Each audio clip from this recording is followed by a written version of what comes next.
Zan rufa miki asiri, amma sai har kin ɗau alƙawari cewa duk abin da na saki.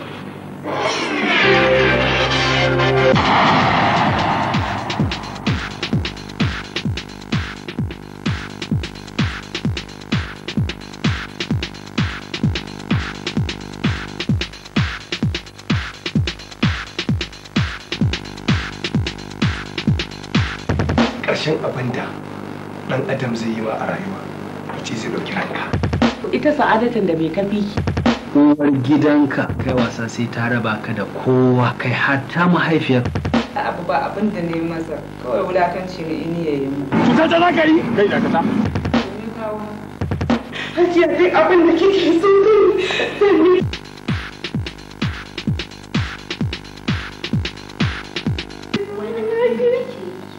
Ke mutuciya ce azzalima ni za ki ci za ki kashe. A raba su, ji na fi so na sosai a kan. Wallahi malam ni ban san su ba. Kai malam dakta. Ba na san irin rashin mutunci na naku na malamai.